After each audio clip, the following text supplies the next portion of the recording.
The Buffalo Bills' decision to fire Sean McDermott stunned much of the NFL, not because of his overall body of work, but because of the timing. Just days after a season-ending overtime loss to the Denver Broncos, a game defined by controversy, turnovers, and frustration, one of the most successful coaches in franchise history was suddenly gone. In the aftermath, McDermott's visible anger over officiating quickly became part of the public narrative.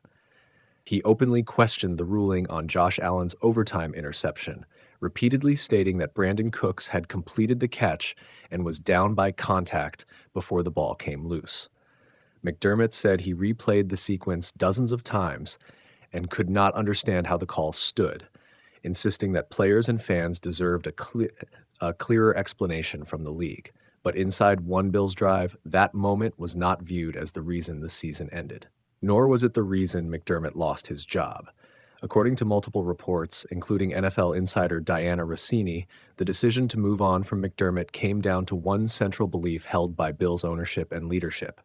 Buffalo had opportunities to win that game, regardless of officiating, and failed to capitalize on them. From their perspective, the loss in Denver was not stolen. It was squandered. That distinction matters. Internally, the Broncos game was viewed as a microcosm of a larger, recurring issue.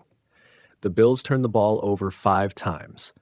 They repeatedly put themselves in position to win and repeatedly undermined those chances through execution errors, situational breakdowns, and questionable decisions.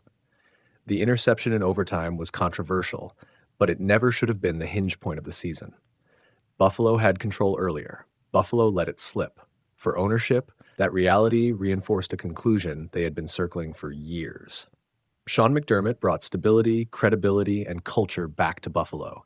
He ended the playoff drought. He turned the Bills into a perennial contender. He helped develop Josh Allen from a raw, erratic prospect into one of the most feared quarterbacks in football. Those accomplishments are undeniable, and they are why his firing feels jarring on the surface. But the standard in Buffalo changed because of that success. Once Allen emerged as a true franchise quarterback, expectations escalated. Division titles became routine, double-digit wins became assumed, and postseason losses, once tolerated as part of a rebuild, became unacceptable obstacles. Each year, the Bills returned to January with Super Bowl aspirations. Each year, they left with explanations instead of trophies. The Broncos' loss was simply the breaking point. From the organization's view, officiating did not cost Buffalo the game. Coaching did not steal the win, but it also did not secure it. Leadership believed there were moments Saturday night where the Bills could have tilted the outcome back in their favor through better situational management, sharper discipline, or more decisive control, and failed to do so. That belief crystallized something that had lingered for years. The Bills had reached a ceiling under McDermott. The frustration was not about one call. It was about a pattern. Too many seasons ended with the same feeling: close, competitive, but incomplete. Too many playoff exits followed games where Buffalo beat itself just as much as the opponent. Too many moments where championship-level execution was missing when it mattered most. Ownership concluded that if the Bills were ever going to take the final step, it would require a change at the top. That makes McDermott's emotional response to the officiating both understandable and revealing. He was defending his players. He was standing up for a locker room that had poured everything into the season. But from the organization's perspective, focusing on the call missed the larger issue. The Bills did not lose because of one ruling. They lost because they failed to eliminate the margin for error. In today's NFL, that margin is everything. Buffalo believes its championship window is still open, but not indefinitely. Josh Allen is in his prime. The AFC is crowded with elite quarterbacks. The league does not wait for teams to figure it out eventually. Windows close faster than expected, and ownership was unwilling to gamble another season on the hope that this time would somehow be different. So they made the hardest decision possible: firing a coach who was successful, respected, and deeply embedded in the franchise's identity. For McDermott, it is a harsh ending to a tenure that transformed the Bills. For Buffalo, it is a declaration that good enough is no longer acceptable. The organization believes Saturday's loss was not inevitable, not unlucky, and not stolen, but preventable. That belief, more than any single play or press conference quote, is the true reason Sean McDermott is no longer the head coach of the Buffalo Bills. Sean McDermott may no longer be the head coach of the Buffalo Bills, but his time on an NFL sideline appears far from over. Just days after Buffalo made the stunning decision to move on from McDermott following 9 seasons, clarity has emerged about his next chapter. According to ESPN's Adam Schefter, McDermott has already informed his staff that he intends to continue coaching and plans to pursue another opportunity in the league. Far from stepping away to regroup or retire, McDermott views this moment as a pivot rather than an ending.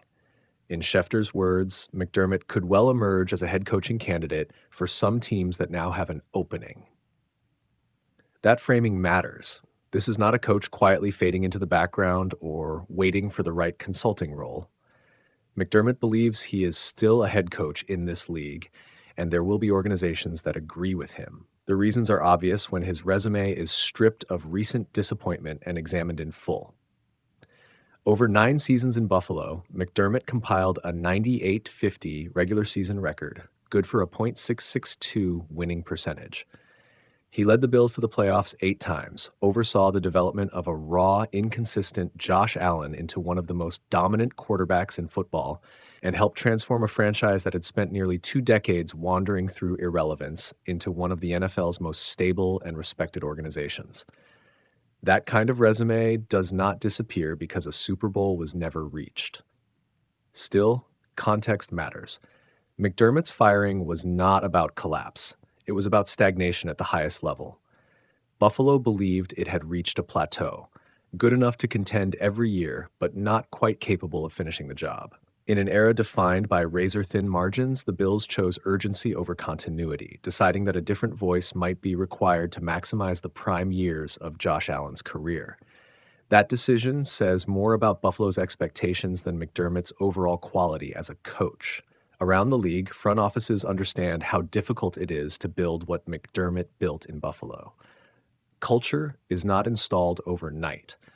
Defensive identity does not sustain itself for nearly a decade by accident. Locker room buy-in does not remain intact through repeated postseason heartbreak unless players believe deeply in the person leading them.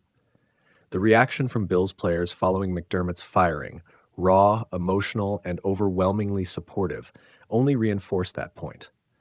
Those factors will not be lost on teams searching for leadership, structure, and credibility. Whether McDermott lands another head coaching job immediately is less certain. Timing matters in the NFL hiring cycle, and many teams prefer the allure of offensive innovators or first-time head coaches with theoretical upside. McDermott is known quantity, and known quantities are often evaluated more harshly than unknown ones. But that does not diminish his appeal to franchises that value stability, accountability, and defensive excellence, particularly organizations emerging from chaos. If the right head coaching opportunity does not materialize right away, McDermott's path remains clear. A return to his defensive roots as a coordinator would be an easy landing spot. His track record as a defensive mind is well established, and a successful stint in that role could quickly position him for another head coaching opportunity, much as it has for other veteran coaches who took a step back before reemerging stronger. What seems unlikely is that McDermott will linger on the sidelines for long. The NFL rarely casts aside coaches with sustained success and playoff credibility permanently. More often, it reshuffles them. McDermott's story now shifts from one of unfinished business in Buffalo to one of recalibration and reinvention elsewhere. In many ways, that makes him a safer bet